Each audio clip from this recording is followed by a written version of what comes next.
All right, we're talking hemorrhoids. We're talking Vuori. We're talking Drew Brees. As you'd expect on this Thursday night edition of the wrap-up show, the bi-coastal edition. John and Jim back with you. 2026 is here. I decided this tonight, Jim. If we either get to 9,800 subscribers, we're 23 away, or get 5 members tonight, the next live show will have a hemorrhoids emoji for members. So if you want the exclusive hemorrhoids emoji, I don't know if you really want that. Become a member. You can gift memberships. You can become a member. You get the custom emojis, including the Matt Waldron hemorrhoids emoji new for 2026. The more pressing story, obviously, is the 5 bids. I do have a hemorrhoid story that I want to share later in the show. Do you want to start the show with the hemorrhoid story, or as we ease our way into another edition of the wrap-up show? Just might as well dude, I'm all ears. If you want to start the wrap-up show talking hemorrhoids before we talk about Joe Lacob and Dan Friedkin and Drew Brees and Vuori guy from USD, I'm all ears. So I never had hemorrhoid surgery before. That's like an all-timer, right? But dude, hemorrhoids are the fucking worst. So what's the story? When I forget how old I was. I mean, I think I was like still in high school or something. I had a bad one, man. It was a bad one. All right. And I was out with my buddies. You know, Will, he was in my wedding. Yeah. Daniel, we were hanging out. And I remember like not wanting to go get hemorrhoid cream because I was too embarrassed. So you made someone else do it for you? You made Will do it? I literally paid Will an extra like $5 to go into Safeway, which is a Vaughn's up north, and buy me hemorrhoid cream because I was too like embarrassed to go buy my own hemorrhoid cream. Did it fix the issue? I mean, it helped. It definitely like fixed it. Did you have an infection in your rear end that needed to be drained? No, I did not. It did not get to that level. So I have sympathy for Matt Waldron, like big time, because that sounds awful. Like literally, I would rather experience anything else than that. Yeah, like you're fighting for a roster spot and like you can't sit on the toilet. By the way, can we just say this? Craig Stanman did him no favors. Yeah, why didn't he just say like he's dealing with an infection and he's going to be out of camp for a couple days? Like nobody would have ever followed up. Is there a more famous Padre player right now than Matt Waldron, other than Manny Machado? He's going to end up with like a $200,000 sponsorship deal with Dude Wipes. Like this headline is an all-timer. And I know you saw it, but I just want to read it again here on the wrap-up show if you haven't seen it. All right. There's 2 headlines. All right. First one from US Weekly, John. No, that's Us Weekly, you moron. Oh, Us Weekly. Us Weekly. Sorry. Yeah. Us Weekly, 2 million followers on Twitter. San Diego Padres pitcher Matt Waldron has been benched indefinitely after undergoing a surgical procedure to, quote, drain his hemorrhoids. That is an insane headline from Us Weekly about, of all people, Matt Waldron. And this is all, I'm with you. This is all on Stanman. This was completely 100%. Avoidable. If I'm Matt Waldron and I wake up from surgery, the doctor's, and you're like, hey, doc, how'd it go? The doctor's like, great, but wait until you see your freaking Twitter timeline. Yeah, dude. Because your manager just threw you under the bus. There was no need for, he's like, hey, by the way, I have an update on Matt Waldron. Maybe you've noticed he hasn't been in camp the last 2 days. Nobody's noticed. No one cares. It's not Manny. Bro, no one's noticing where Matt Waldron is. The only people that you could just be like, hey, Matt Waldron's dealing with a personal matter, or he's dealing with an infection. Nobody would ever ask what that means. Ever. The only people that care about where Matt Waldron is Too Much Morton's and maybe Fadden. But like other than that, stuff like that. Yeah, you're right, definitely him. But like other than that, it's okay. We don't need updates on Matt Waldron about where he's at camp. The way he said it, he's like he has an infection, and they didn't know whether he should see more in his rear end. Dude, I mean that's an all-timer. And then the TMZ one from a couple hours ago saying exclusive. I like this. Exclusive. MLB's Matt Waldron was offered free dude wipes after his butt infection surgery. Butt infection. Dude, if I'm Matt Waldron, Oh my gosh. Imagine going back into camp. I hope that he is very self-deprecating and Yeah. can take jokes and like totally fine with this, because if not, this must be a nightmare for him. Dude, imagine spending all year in AAA and having to deal with this shit. Literally. Like, literally deal with this shit. Like, I got to get shit. Don't get another hemorrhoid. Like, And everybody by the way, knows did about he it. really have surgery or did, like, you know what I mean? Like, he made it sound like it was this like massive procedure.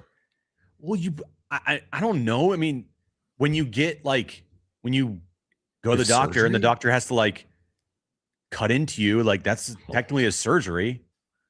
When you go under antibiotics, like it might not be like a big time surgery, but it's still Right. considered a surgery. I mean, you Yeah. gotta like pop it. All right. What do you think is a bigger story? Matt Waldron's hemorrhoid? You have to, I don't even, dude. No, we're moving on. Or the future sale of the Padres, which is maybe imminent. Kevin Acee actually said today on 760, this could happen by opening day, and it will happen sooner rather than later. Initial bids are in. Thank you, Davey Sports 98, for getting us started here tonight with the first super chat. By the way, please subscribe. All right, over 200 people here already live. Please subscribe here on Content for Padres fans. Smash the like button. Follow us on X at John Schaefer, at Jim Russell SD. If you want to become a member, get those emojis. Click the join button down below. Please subscribe to this channel. Thank you for the super chats, like this one from Davey Sports. Just click that $ below the chat box if you support the channel and support our work, or just want to see the comment on screen. So let's jump off here. He says Team Friedkin. You have Dan Friedkin, who's a San Diegan, who owns a club in the Premier League. You have Jose Feliciano, who also owns a club in the Premier League. Jim, you can get into the specifics in a second. You've got Joe Lacob, who we know has been a very successful NBA owner, obviously, with the Warriors. And now the latest. Vuori's founder has paired with Drew Brees to front an ownership bid. We don't know if they have all the funds for it, but they're at least fronting an initial bid. And then there's the mystery bid. Could that be Mohammed Mansour, who owns SDFC, or another group? So again, the initial bids are in. We were told it would happen at the end of February, Jim. It has. This is the end of February. It has. So it sounds like it's timely. They've got a number of bidders, and this is something that could be finalized in the weeks or months ahead. And it's going to be a huge story because it's the future direction of the San Diego Padres organization based on who John Seidler chooses. So look, from like a sentimental standpoint, I am Team Vuori all the way. As you know, all I wear is You're Vuori. wearing a Vuori shirt, I think, right I'm now? wearing a Vuori shirt right now. I'm wearing Vuori joggers. Like I am the biggest Team Vuori fan on the planet. I think they have the best clothes possible. Like if you just want to have like the most comfortable clothes, it's expensive, but I am Team Vuori. I see in the chat already, like the joke going around is like, Livy Dunn is obviously a Vuori sponsored, endorser, and Paul Skeens, right? Like, oh, Paul Skeens is a Padre now. Congratulations. Soft spot for Vuori. So when I saw Vuori, the founder of Vuori was involved in this along with Drew Brees, I was like, okay. But when you dive a little deeper, and I'm not going to pretend like I'm an expert on who these guys are. I mean, I know Joe Lacob very well, obviously, because I follow the Warriors, and I have followed Joe Lacob's journey from when he bought the Warriors back in the early 2010s to where he is now.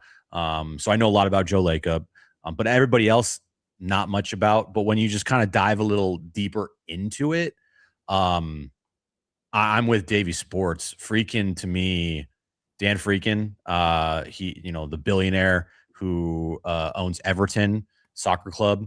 To me, the more you read about him and what he's done with Everton, taking it from a franchise that, was in the red, and now it's a very profitable, club. And he's worth $10 billion. He owns multiple sporting franchises. He has ties to San Diego. At first, I was Team Joe Lacob, maybe because it was the first name that we all heard. And I was like, oh, that guy wants to win more than anything. He's a psychopath. And, you want an owner who cares more about winning than just a guy with deep pockets. Now, if you got both, that's great. But Joe Lacob, obviously, I think would be really good. But then the more you look at, I think, how much of a hot commodity this franchise is right now, they're going to go for the highest bidder. And I don't know if Joe Lacob can do that, nor do I think the Vuori Drew Brees group can do that either. And if you're looking at somebody who, has close to the full package, San Diego ties, he is very rich. He owns multiple sports franchises. Everton, look at the success that he's had there just from a profitability standpoint, where he took it to where it is now. I think my number one guy that I would feel like would best steer the Padres into the future would be Dan Friedkin.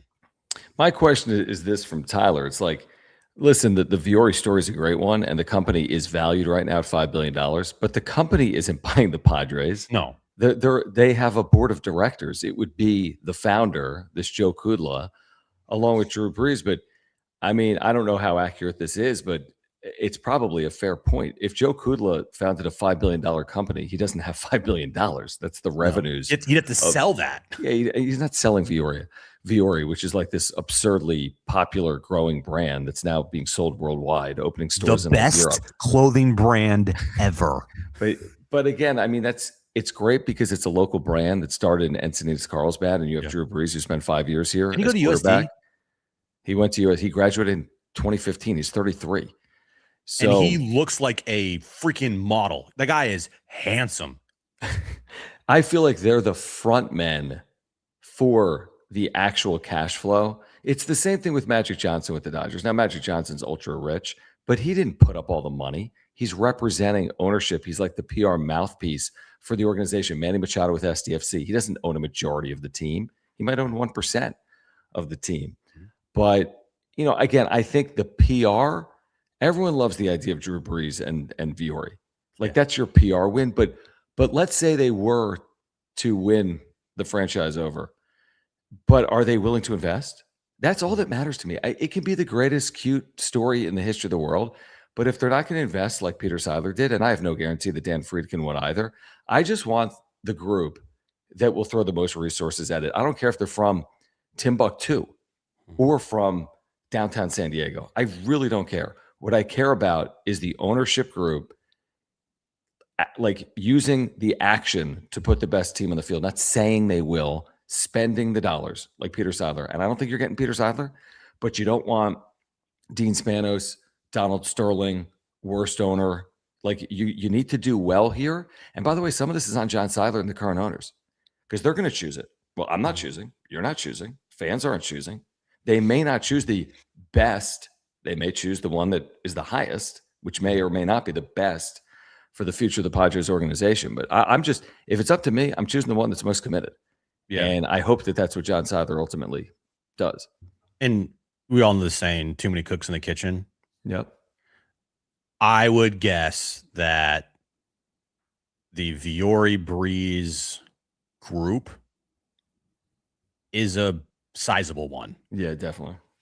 And when that is the case, when it comes to buying franchises, who's the leader in the room?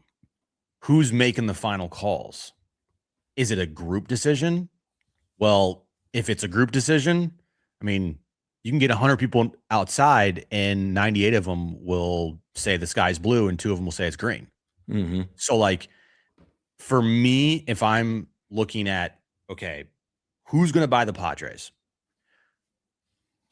I don't want a big investor group doing it. I want like a guy that, okay, it's fine to go out and get other investors to come in, but I want somebody who's like, oh, I own 80% of the Padres, or something along those lines, right? You don't want to have it divvied up to like 15%, 20%, 5%, 5%, 1%, 10%, 10. Like you want a guy, you want to know, all right, who's the owner? Who's the guy that's going to be writing the checks? Who's the guy that, we're going to talk about when things are going good, when things are going bad, just like we talked about John Seidler and Eric Casenda and then Peter Seidler and Ron Fowler and everybody before that as well. Who's the leader of the group? And for me, like while you're right, it's a great PR thing on paper. Everyone loves Vuori, Drew Brees, the ties to San Diego. Like, it's a great on paper thing if it were to happen.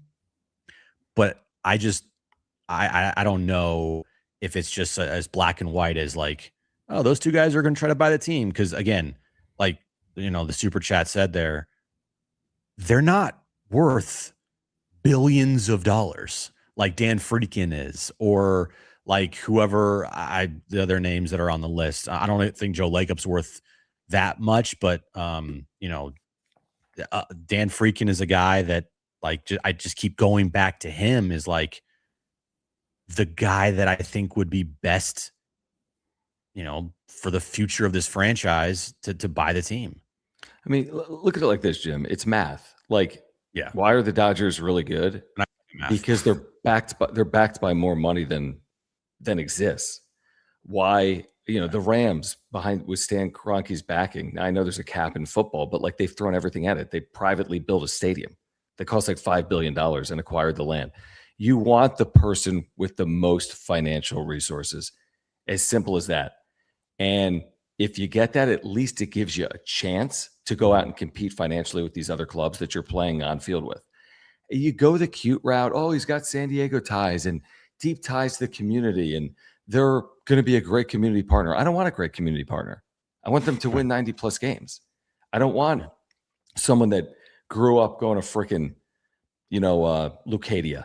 Those are all bonuses. Those are cherries on top. Peter Seidler grew up as the grandson of the O'Malley family that owned the Dodgers. All good because of his commitment level to the San Diego Padres. So, like, think about that. So that's what you want. You want someone that's willing to do it above all else. It's rare, I think, in professional sports. Oftentimes, these franchises are seen from a profitability perspective. How can they be spun for more money?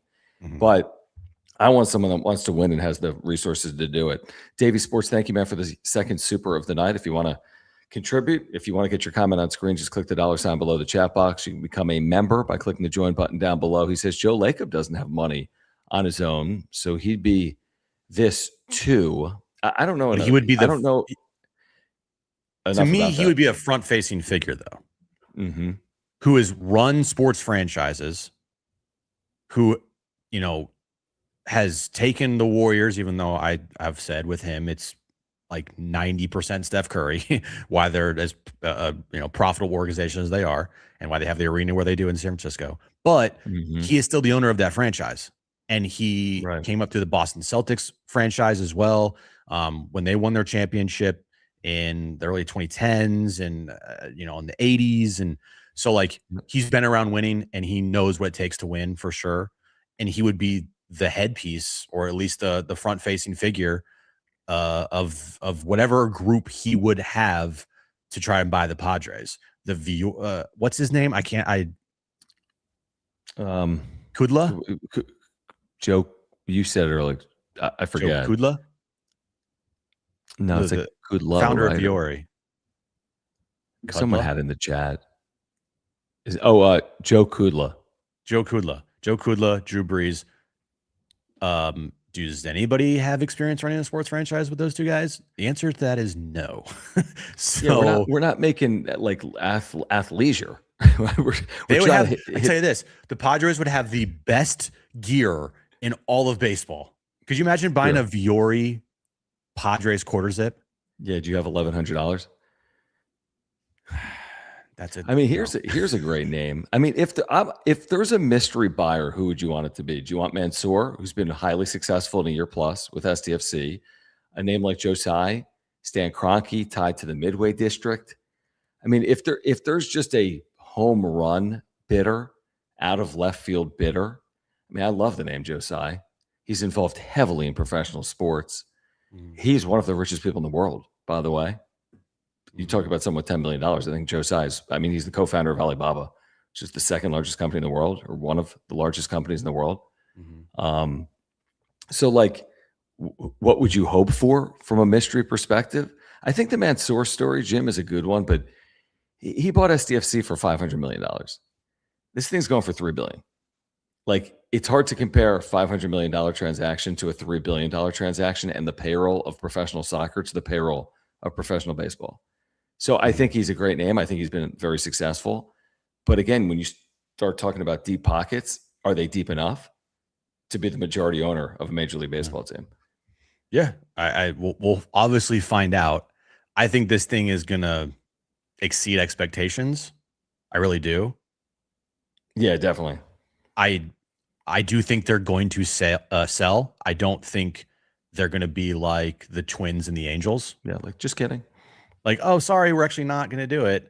I think the Padres franchise, their stadium, their success recently over the last 6 years, the brand of it, I think it's just a too good of a opportunity to try to pass up. And I think someone's going to spend a lot of money on this team, and they're probably going to get, I would say, close to 3 billion or maybe even over 3 billion, honestly. Yeah. Like I would not be surprised if it went 3.1 billion. This will be the richest sale in the history of baseball. It probably won't be close. Both Kevin Acee and Dennis Lin said that they're expected to get bids higher than the initial valuation, which was 2.5, right? Yeah. Yeah. So, yeah, I'm with you. I think it's 3 or more potentially to buy the Padres. By the way, remember this: Sheil Seidler owns 24% of the team. When the team sells for $3 billion, she gets $750 million. Just consider that. And her children and Peter's children, but they are the largest shareholder of the Padres, 24%. Richard, thank you, man, for the very generous super. We appreciate you for your membership in the super chat. He says, this has to be an SD-based owner is BS. You need an ownership group that will take advantage of Petco atmosphere. Deep pockets are good, but don't be stupid like the Mets. Intelligence wins. I want to pair a good owner with a good baseball ops department. And that's where the Preller thing matters to me. Mm-hmm. You've retained him. That's, I think, encouraging. You don't just want to spend money to spend money. That's like NIL. There's teams that spend money in NIL that aren't good, and there's teams that spend that are good. Same thing in salary. Mm-hmm. There's teams like the Mets that suck. There's teams like the Dodgers that are excellent. So I'm with you. You want to have resources, but you need to have a good baseball operations department, and I think that's where the Padres should be fine. I think with money, they can capitalize. I think Preller's proven it to some degree. He hasn't been perfect, but I think with more money, that's beneficial for AJ Preller. It's impossible to argue that. I have a question. Yeah. And probably nobody cares about it. Maybe some people do care about it because he's such a front-facing figure with this franchise. What happens to Group Dog? You know, it's interesting you say that. Remember, Grupner owns a portion of the team. Yeah. Owns. Yeah. Is he bought out, or does he want to stay? Does the sale include his equity? The sale's $3 billion. He owns, I'm making it up, 1% of the club. And he now has 1% of the $3 billion sale. That's $30 million, by the way. Mm-hmm. So that's my question. Is he bought out in the sale, or is he retained with the equity as part of the new group? Because one of the things about Grupner is he has done some fantastic things for this franchise on the marketing side. You know, their giveaways have, you know, since Wayne Portello left, have gone through the roof, and they have been some of the best giveaways in franchise history for the fans. The fan experience, Petco Park has upgraded, you know, multiple times over with Eric Grupner there. The place is, it is one of, if not the best ballparks in all of baseball. It's not even, you know, argue with a wall if you disagree. But the one thing that always irks me about him is I feel like he tries to dip his foot into baseball operations too much. And I feel like the tension that he has with AJ Preller, you know, I just am wondering, because he's standing up there with John Seidler during spring training talking to the media, right? Mm-hmm. When the owner is he's an owner. So like when the owner's not there, it's Eric Grupner. He goes on local radio, and, you know, Ben and Woods are asking him questions about the team, and he's talking about how this team needs to, you know, do this. And it's like, dude, he's the marketing director of the fucking team. He's not a baseball ops guy, but he's talking like he's one, you know? I have heard, you'll find this interesting because, you know me, I don't do that. I have heard that his equity would surprise you in terms of how I much know. equity he has. Have you heard the same thing? Yep. Yeah. He's in it. Like he's not Okay. just a little, he's Yeah. in it. Now, again, you got a number of shareholders, but Right. obviously he doesn't own 50% of the freaking team, folks. But No, I mean, it's 1% of a major league team is so much money. It's substantial. 1% is massive. I've been told, and I think you've heard the same thing, that it's greater than that number. And it may actually be significantly greater than that number, which again, I don't have, take it for what it's worth. But I mean, that's pretty incredible. So the question is he bought out in the sale of the franchise? Or does he have to approve the sale of the franchise? And does he maintain equity? How would you buy the team and be like, yeah, I'll give X% to Eric Rubner? That doesn't make any sense, but maybe that would be included. And the one thing complex. Oh, 100%. Yeah. And the one thing that you do have to know is that whoever buys the Padres isn't just going to come in here and say everything's great and make 0 changes. That's not going to happen. Correct. Any franchise that gets bought, there are significant changes that are made. I don't think the new owner is going to come in and wipe the slate clean. No. But again, I do think that for franchises, if you see this a lot when somebody buys a franchise, things kind of stay status quo for a year, maybe 2. And then after that, if there's not success there, and even if there is success, there is like an overhaul of, wow, okay. Because if I own something, I want to put my stamp on it and I want my people in charge. So I agree. I don't know how long we're going to get the Grupner dynamic here. I don't know how long we're going to get the AJ dynamic here. We don't even know how fucking long he's signed on for because this team is stupid and doesn't like to, disclose those things when I think you kind of have to disclose those things, which is very interesting. So, yeah, I mean, I just like wondering to myself, like with how much Grupner has invested in this team, what happens to him? Yeah, that is interesting. Did we talk about Preller? Maybe he wrote himself his own creative deal like he does with players. Like maybe the like a one in, like an out somewhere. Yeah, the reason they say it's multi-year is because it is, but he could have an opt-out after 2027. Like the deal might be through 2028, but he could opt out. Do a Teddy Leitner and just have 1-year deals every single year. So I think it's at least 2 years because they did publicly say it's multi-year. But is it really 2 years if he was signed through 2026 and they added 2027? Maybe it is. I don't know. And this is interesting from the bone of my sword. Can I say that? John hitting close to the question so far. I haven't seen anyone actually ask how much of the team is for sale. Is it the entire 100% or just Peter's shares, all the Seidler shares? Because consider this, for the team to be sold, all of the shares need to be sold. So like the Mexico City owner, he needs to sell his shares in the deal. The Seidler Trust, they need to sell their shares. Like all owners need to sell, not just Peter, not just John Seidler. Well, it's not just John, obviously. What's going on? What is that? Oh, I think it's my dryer. Yeah, it's not just John, it's his brothers, right? It's Shield. It's Group Dog. It's people we don't even know, right? But if they've been negotiating since November, they must have had that. They must have those details ironed out. You know what I'm saying? There's no way one owner could hold up the sale of the franchise if they were exploring a sale, I wouldn't think.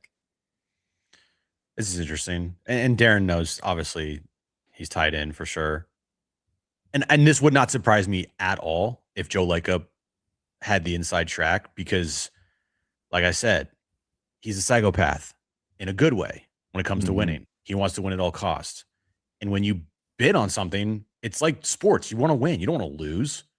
Like if you're pot committed on this, the last thing you're doing is sitting back in your chair and be like, if we win, if we lose, whatever, blah. Like you're in it. If you're making a substantial offer here for a franchise that's going to sell for over $3 billion, you want to win this. Like that's where the whole thing is right now with the final 5 bidders is they're all in it because they want it bad. So it wouldn't surprise me if Lacob tries to go and get more money to up his offer, or he's just the type of person that is going to try to find a way. It wouldn't surprise me at all, because that's the type of person he is. He is a um, he is a person that wants to win at all cost, and he's tasted success so much with the Warriors and the Celtics, and he wants to feel that in a different way. And I'm sure the allure of winning a World Series and winning a championship for the first time in a franchise's history is something that Joe Lacob sits back and thinks, like, I could become a god if I did that. Yeah, I mean, I don't care if it's a group led by Elmo if they're going to win a World Series. I mean, that's it would be interesting, but I don't care what Joe Lacob's rep currently is or what Warriors fans think about him right now. Or I just care if he wants. It's not great, actually. Yeah, I know, but I mean, if he's capable of winning at all costs, that would be a preference of mine, winning at all costs. We're going to get back to it, guys. Please support our title sponsor, Mark Nimitz at Farmers Insurance, who I've been talking with this week. Mark's doing well, and if you've got an insurance need, make sure to get in contact with him by clicking the link in the description down below. He does everything, whether it's auto or home, renters or life. I'm actually going to look at auto policies with Mark. I've got homeowners, earthquake, and life insurance through Mark, and he does auto too. So whatever you need, whatever policy, he's got great service and communication. That's what separates him from other insurance agents. And he's a diehard Padres fan and a native San Diegan. And he's been with us on the wrap-up show since September of 2021 as our title sponsor. Believe it or not, September of 2021. That's because of your support of Mark. So if you have an insurance need, before you renew your current policy, get in contact with Mark. He's going to save you time and money, as he's done for me and my family, and he can for you as well. So click that link in the description down below and get in contact with our title sponsor for your insurance needs, Mark Nimitz at Farmers. Yep. All information is on that ticker below, mnimitz at farmersagent.com. When you reach out to Mark, let him know that John and Jim from the wrap-up show sent you. Subscribe. We're trying to get to 9,800 subscribers here tonight. Thank you, Davey Sports 98, for the super. Click the $sign below the chat box if you want to see your comment on screen, if you want to control the direction of the conversation, if you just want to support. He says Lacob would be a god in San Diego if he won us a ring. I mean, yeah, so would Elmo in my hypothetical. That's how up until recently in the Bay Area, Joe Lacob being the owner, I mean, the Warriors were in a dark place, really dark place. Padres are not. They're in a good spot. Warriors were in a dark place. And the fact that, he hired Steve Kerr, and then he hired, oh my God, why am I blanking on the GM's name? Oh, Bob Myers. He hired Bob Myers, right? They drafted Clay. They drafted Draymond, right? They got Kevin Durant. They got Andre Iguodala, right? Like, Joe Lacob in the Bay Area, when it comes to Warriors fans, like, yeah, 4 titles after the Warriors were shit for 40 years. Yeah, it's Joe Lacob. He's revered as one of the best owners in Bay Area sports history, and there's been some good owners in Bay Area sports history. So yeah, if the Padres won a World Series in San Diego with Joe Lacob as their owner, yeah, Joe Lacob's a god. Yeah, nobody's talking about 4 right now. We'd all take it. But 1, it takes 1 to change everything for a franchise. Just 1. Easier said than done. Lebowski, appreciate you, man. It says great to see the boys back together. Yep, got the band back together. All right, so again, we're talking ownership, and I'm sure we will in the days and weeks ahead. And hemorrhoids. And hemorrhoids. We are talking Matt Waldron hemorrhoids and Jim Russell's hemorrhoids as well tonight, if you missed the start of the show. 4 weeks from today, Jim, is opening day for the Padres. 4 weeks from today, they get Detroit. They get Tariq Skubal, who's going to make one appearance for Team USA and then go back to camp. Smart. Camp so far, this is what I would say, and talking about on the radio every single day, here are the stories that I think are interesting. Mm-hmm. Musgrove's going to throw in the Cactus League. He still hasn't done that yet. Okay, he's going to need to, right? So that's coming soon. He's been throwing backfield sim games. Mm-hmm. You got Randy Vasquez, whose velocity is up 5 miles per hour from last year. At the start of last year. I don't know how that's possible, but his velocity is up 5 miles per hour, maybe more, 5.5. I have no idea, from 92 to 97.5 since last spring. We all know, guys. Okay, continue. Sorry. And then the other story I would say is just the guys leaving for WBC. I mean, everyone's leaving. Like today was Machado's last game. I think others as well. He had a grand slam. What's that? I said good game. Yeah. Did they lose 12-11 or win 12-11? Bro, who cares? Who cares? I have no idea. I don't care. But a grand slam, he had 6 RBIs. I know that. And a grand slam. Save him. Save him. Oh, I made the point today. If Xander Bogaerts hits 5 home runs for the Netherlands in like 5 games and then sucks in the regular season, that's really going to piss me off. Oh, I know. Right? I haven't even thought about Xander Bogaerts, to be honest with you. He's still around. I know. Sometimes I have to like ask John, like, what's going on? Yeah. Like, yeah. I'm trying to think what else, guys. I mean, put it in the chat. Is there something like overly interesting that's playing out? I mean, it's the Tatis thing because I see it in the chat. It's the Tatis question every single year before the season starts. Oh, is he going to be Tatis? What version of Tatis is this team going to get? I saw a video yesterday online circulating around. It was like, the question was, would Fernando Tatis Jr. be the best player on this team? Like, is there like, and they rattle off teams, right? Like, if Fernando Tatis Jr. was on the Phillies, is he the best player on the Phillies? Is he the best player on the Blue Jays? No. Is he the best player on the Diamondbacks? Maybe. No. Right? Maybe. And it's interesting because the person that was, answering these questions isn't as dialed in as we are with watching as much Fernando Tatis Jr. as have we watched. And his answers basically across the board was yes to that question. Interesting. And I'm like, okay, so you don't watch Padres baseball. Right. Now, this is not a slide on Tatis. I still think he's a really, really, really, really good player. He's not great. Now, defensively, he's great. He's great. Offensively, that has to go up. I'm sorry. It just has to. You can't have another year with 25 home runs, a 260 average, and a 780 OPS. Can't have it. Is that what you had this past year? I'm just, yeah. Like, I don't have the exact numbers in front of me, but I would bet over the course of the last 3 years, his OPS like 800. Is around at 800. Yeah. Maybe a little lower, maybe a little higher. Yeah. Depending on the day of the week. I don't know. Can't have it.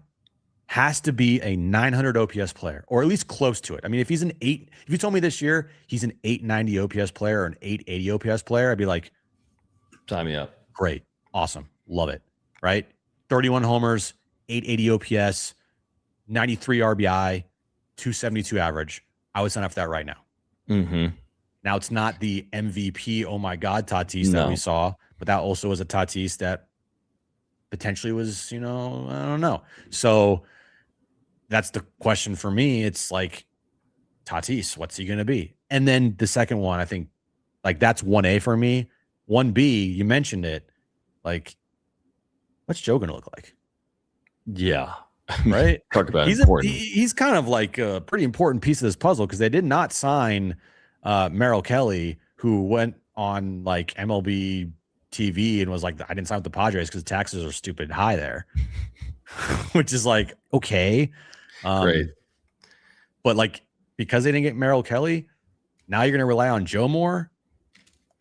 What does he look like? King coming off injury, who again went out there, has been very effective, but he didn't throw 100 innings last year either. I'm with you on Musgrove. And the thing with Tatis that everyone's been talking about, as you know, is he going to bat at the top of the order, or are they going to bat him third or fourth to basically clean up, to protect Manny? And it sounds like they're leaning towards batting him obviously lower in the order, which you'd like to believe inherently would add to his power numbers. They're going to have Xander as your leadoff guy? I guess. I mean, I don't know what to make of it, but I do know this because I was watching some YouTube video recently about Tatis cards. It just popped up on my timeline. And by the way, this isn't even a conversation. In listening to this chat about Tatis's cards, everyone just assumes the steroids completely changed the player. It wasn't even like a point of conversation. It was just like, well, before the steroids, he did this, and after the steroids, he's done this. Like right. It wasn't, they weren't debating it. They were just stating it as fact. It's a fact, yeah. So, and I say it, I mean, like, look at his career. His first 3 years don't compare to his last 3 years. Like, we can say he's a great fielder. Okay. But that that doesn't take away from what he needs to do offensively. And he was a different player through 2021 than he's been now from 2023 through 2025. So go prove me wrong. Go hit 40 home runs. Go have a 939 OPS Just go for hit a year. 30 plus home runs. That's not crazy to have 1 year in your mid 20s back to where, I mean, a 900 OPS with 30 home runs. That's not crazy for that money. It's not crazy at all. That's the reason why they paid him, because they thought he was going to be a top 10, top 5 MVP player every single year offensively. James following up about, Merrill Kelly saying that he chose Arizona over San Diego because of taxes. How many other players do we lose out on because of high taxes? I mean, all time, probably a lot. It's probably a factor. I mean, The think about Giants. that. When you earn like that, when you earn the way these players earn, that's crazy money. It's a lot if you make 70 grand. It's a lot more when you make 70 million. So yeah, it's a factor. I mean, fact of life. It's a huge factor. I mean, it's not like he's getting paid $300 million or $260 million. It was like a 3-year deal for like what, 20 something, maybe 30. I don't know what the terms were, but I mean, it's certainly a loss to not land them. I mean, hey, here's $10 million, but give me 4. Like, yeah, exactly. Or 5. It's a lot. Yeah. I mean, and you can't compare Herman Marquez to Merrill Kelly. And you can't compare whatever else they've done here on the periphery. Walker Buehler. I mean, Walker Buehler he's 2-time Tommy John guy. Like, come on. What early? Give me your lineup. Oh Lord. We've actually talked about this a little bit. So I mean, I don't like the idea of Bogarts leading off either, although I think Bogarts likes the idea of leading off. Would you? I guess I'd go Bogarts, Merrill, Machado, Tatis. Who do you hit 5th in this lineup? Sheets. Who else are we missing? Ramon Laureano. For me, it's 9th. Laureano. Yeah, Laureano could hit 5th. Jake Cronenworth. I'd bat Cronenworth 7th. Castellanos. Castellanos 6th or 5th, depending on. That's who would bat 8th. Miguel Andujar. Sure. Sheets. Does he have Sheets in there? Yeah. I mean, I guess Castellanos at his best is a 5 hitter, but I mean, look at his last 2 years. It's like below 700 OPS. Yeah. Well, guess what? This team loves to put a guy in the 5 hole that can't hit worth shit. His name's Xander Bogaerts. Yeah. So, I mean, it's not like you're going to massive downgrade at the 5 hole. That's true. I would I could see. I mean, again, between like Sheets, Castellanos, Andujar, Cronenworth, those are like your 6-hole type hitters. But yeah, I mean, I really don't know what to make of it, truthfully, because I think the problem with Tatis as a cleanup hitter is you can't hit 25 home runs. Like you can on the Padres because nobody hits for power, but like that to me is not good enough. If you're going to hit 20 home runs, then just bat him lead off and give him the extra plate appearances and hope he can run a little bit and impact the game. But you can't hit 4th and drive in 70 runs, which is what he drove in last year. Here's my lineup. Tatis leads off. Merrill hits 2nd. Manny hits 4th. Who hits 3rd? Or sorry, my bad. Hold on. Manny's 3rd. Yeah, Tatis, Merrill, Manny, Sheets, Castellanos. Where's Laureano? Laureano, Cronenworth, Andujar, for me. I think it's 10. That's that 10? I might have done 10. Yeah, 10. Sorry. So I'd go Tatis, Merrill, Manny, Sheets, Castellanos. I know it's righty. Laureano. Cronenworth. Fermin. Or am I can't. That's front of. I think that's 9. I kind of like the idea of Laureano higher than 7th in a lineup with Nick Castellanos. Like I'd almost back Castellanos 7th. I do it because I want it to be length. I want the length to the lineup. I mean, when you say that lineup, I saw I think ESPN had the best batting orders in baseball. The Padres are listed as 10th in terms of lineups, which I think is pretty good for a team that hit 28. Oh, I forgot about Bogarts. That's who I forgot. Literally the most forgettable Padre player in the history of Padres players. February. It's February, and it's midnight where I'm at. Well, who's gonna lead off? Who's gonna lead off if it's not Bogarts? Because if it's not Tatis and it's not Bogarts, who's leading off? It's not gonna be Jackson Merrill. It's got to be Tatis, man. I understand what Yep. But he led off 150 times last year. Hitting Tatis cleanup. He hit 2 home runs over a 3-month period. Yeah, you can't have that. And you can't have it. And the one thing that Tatis did better than any Padre player last year offensively was walk. Yeah, see pitches. Draw walks and see pitches. What do you want from your prototypical leadoff man? To get on base. And we said it so many times last year because everyone loved to push back when me and you were saying how Tatis was not having a good year offensively.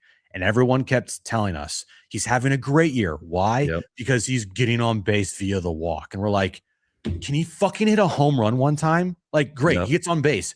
I don't care. I want him to hit bombs.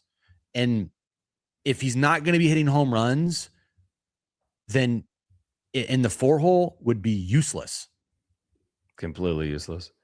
Now, maybe he's a different hitter. Does his approach change? Like he was seeing pitches as a leadoff hitter 50 times in a season. I know. It's a good point. At some point, John, you can't change zebra stripes. And I do feel like with Fernando Tatis Jr., we're getting obviously further and further away from what he was. Yep. And at some point, we had this conversation last year, at some point, maybe we just have to accept this is what he is. And if this is what he is not a 4-hole hitter. He is a leadoff man. Yeah, I would tend to agree with that. I would. I would love for him to surprise us though and go out there and hit 40 bombs this year. Or close to it. I mean, what if his year is identical to the last 3 years? Just an average of all that? Honestly, then at that point, I am convinced they would move him at some point in this deal. I am.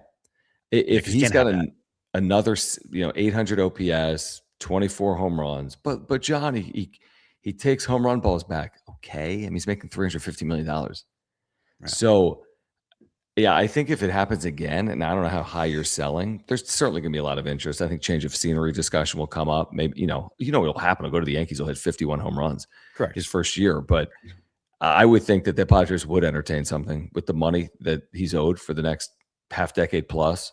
If he doesn't, you got to really produce, man. You got to lead this team on offense. You can't put on the 33-year-old Machado for forever. At some point, you got to turn the thing over to Tatis, who's 27, and Merrill, who's 23 or 22.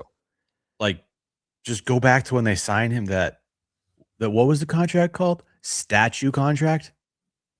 He's not putting up statue numbers. I mean, if he ever gets a statue, it's going to be him reaching up over the freaking wall, which is, come on, that's a bobblehead.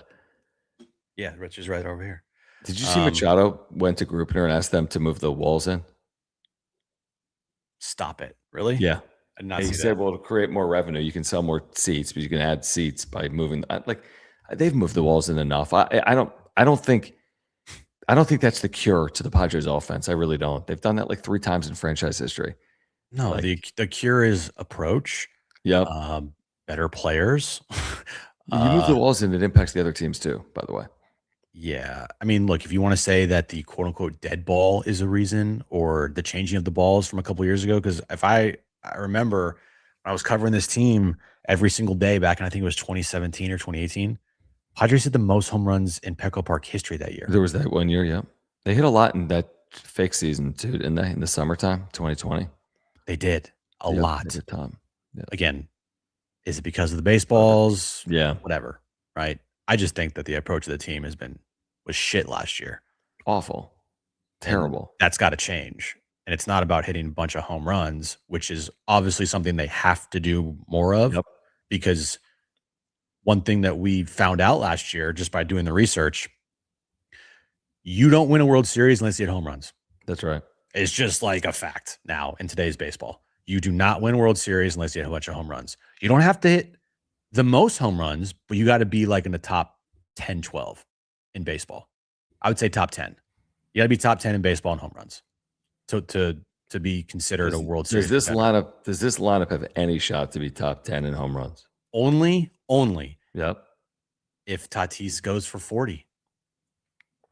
Tatis 40, Machado 30, Merrill 25, Castellanos Resurgence 20, Sheets 15 to 20. 20. I'd say 15 to 20 because I mean you're asking a lot from Sheets to back up last year this year. I mean, Cronenworth 17, 15 to 17. Is that top 10 if all that even happened? 40, 30, 25, 20, 20, 20. I don't know. You do the math. I think if you got to get to like, how many did they hit last year? Because it was not a lot. I could look up MLB home run numbers, team home run. It was like a what? So last year, 140? Last year to be top 10 in home runs hit, you would have had to hit 200. Okay. That was Detroit, 198. So what we just did was 40 and 30. Let's just hear this out. Tatis Machado, 70. Good number. Merrill, 25. You're up to 95. The combination of Sheets, Laureano, Castellanos, Bogarts. Cronenworth. I don't know. So 5 times 15, 75 more. That's 160. Plus all the other randos, another 20 to 30. You're pushing maybe top 15 in the sport. Would be my guess. And where the Padres finished last year? 28th. No, I meant like what was the number? Oh, they hit 152. They'd have to go plus 50. And have they done enough to add plus 50 home runs this year? Well, of course, it's all wishful. It's all based on the players they already had, right? It's based on like another 15 from Tatis, another 10 to 15 from Merrill, 5 from Machado. Like it's just adding, right? And like when you really look at it, the power might be a problem still this year. Again, they addressed it kind of like we like Sheets as a hitter. We like Andahar. Castellanos can run into a ball, but again, he's going to hit 22 home runs. That's the thing. He's not playing every day. No. You got a lot of platoon bats. You'd be happy if Andahar hits 15. Yeah, exactly. 15 would be like. What did Darnay say? He had a good year in 2017. Was it 2017? I thought it was 2016. I think it was 2018, actually, to be honest. Guys, as baseball season approaches, make sure to play along with Underdog Fantasy. It's the best and easiest place to play fantasy sports. Use our promo code PODSWRAP. Get a 50% deposit match. Get a free gimme pick. What's a free gimme pick? They're just going to give you like Anthony Edwards higher or lower than a half total point. Right here it says 26.5. You can play across all sports. So you can combine NBA with college basketball, for example. Obviously, when Major League Baseball comes back, you can play that as well. It's simple, higher or lower. The more you play, the more you can win. Again, you can do it across all sports, including obviously the NHL, which is in action right now. Soccer, Major League Baseball, I think spring training. Let's see. Yeah, spring training going on right now. So let's see. The more there's nothing like guessing higher or lower on spring training numbers. That's exactly right. I don't think Yamamoto strikes out 3.5 Giants tomorrow. So hey, speaking of the Dodgers, I heard Rocky's like not in a good space right now. Well, he will be October 28th, I'm sure. Yeah, probably you're right. But if these 5 things happen, whoever these dudes are, $10 pays $233.50. So the more you play, the more you can win. Click the link in the description down below. Use our promo code PODSWRAP. Get the 50% deposit match. Get the free gimme pick. And take advantage right now with baseball season just 1 month away. Yep, there's a QR code also right above my head here, right there. If you scan it, it will take you to the App Store to download Underdog Fantasy. Use our promo code PODSWRAP. Start playing today. All right, Jim. Well, this was fun. What time is it where you are? It's 12:28. Did the snow melt? I'm in the future right now. Oh, yeah, you're in the next day. It's the 27th where I'm at. It's the 26th where you guys are at. 26th. Is it still snowing? No, but the snow is not melted. Today was actually a pretty decent day for weather, considering it's the North Pole here. So any day above 40 degrees here, I consider like you motherfucker. Are you ready for 81 tomorrow? I looked at my weather app just because like it's what I do nowadays to like just all get you more care depressed about myself. By the way, full disclosure, I do love our house. I do love the area. Weather, major downer. It'll be better. I'm serious. Get to the spring. But like today in Newtown, it's 46 degrees as a high. I consider that like great Decent. weather. Yeah. I'm like perfect. Crazy. Saturday, bro, sunny and 54 degrees. I might wear shorts. Bro, wear a bathing suit. Then we get to next weekend, and I was told this is what they call here fake spring. Right. Because you get a couple nice days. Friday, Saturday, Sunday, 64, 69, 65 degrees. Sunny, little bit of clouds. I might cry. Dude, you got to go to the pool. I know. I'm going to find a pool and jump in it. Like, it's going to be hot. We might turn the air conditioning on. Yeah. Women here might wear sundresses. You give it a couple months. Yeah, it's true. You're right.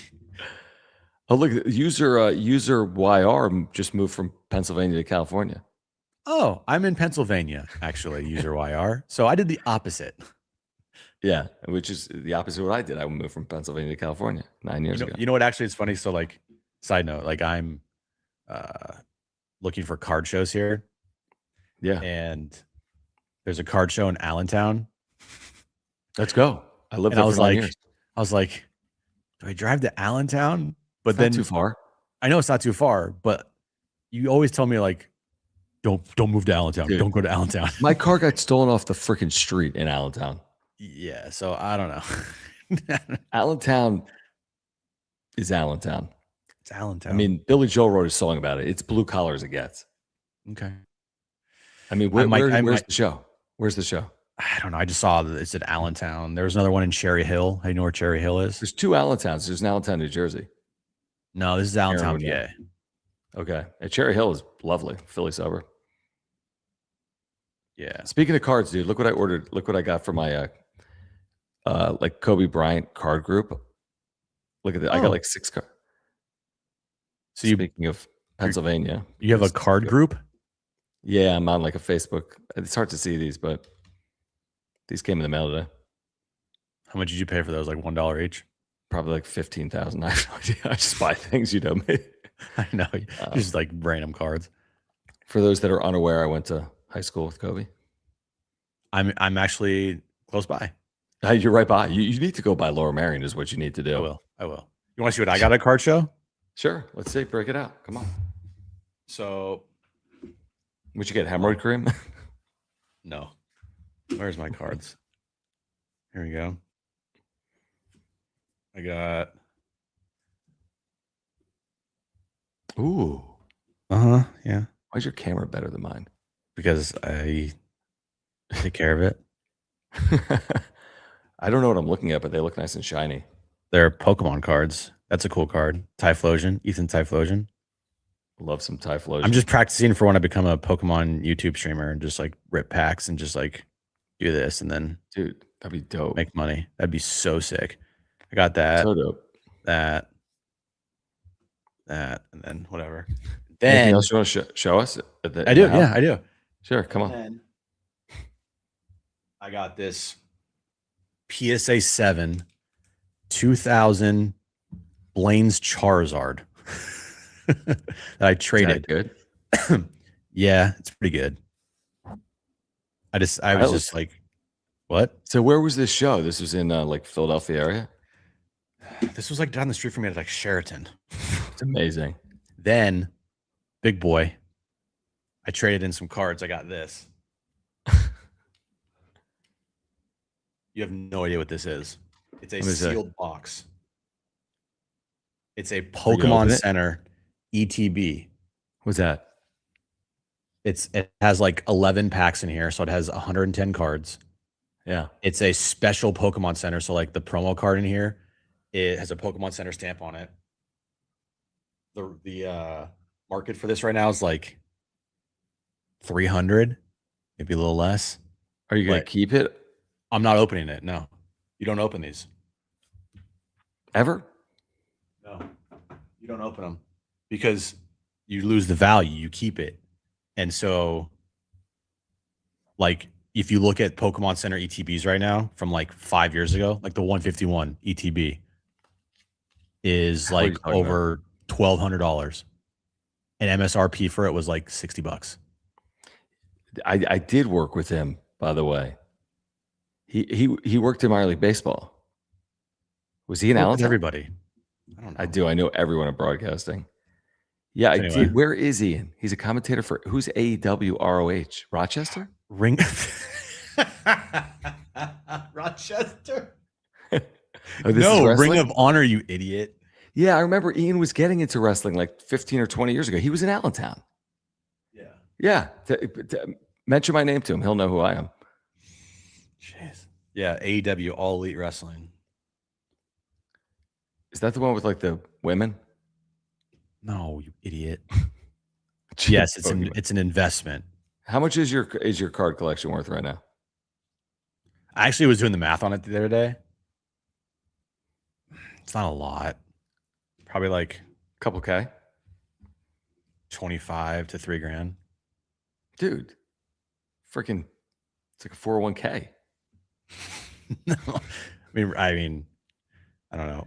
We'll see. Look out Dan Freakin. Mystery. Yeah, I'm mystery buying. Hey, buyer. don't worry. I'm just gonna trail my Pokemon cards and buy the Padres. You missed a ton of hemorrhoid talk. Yes, we talked a lot of Hemorrhoid. Ton. Yeah. All right.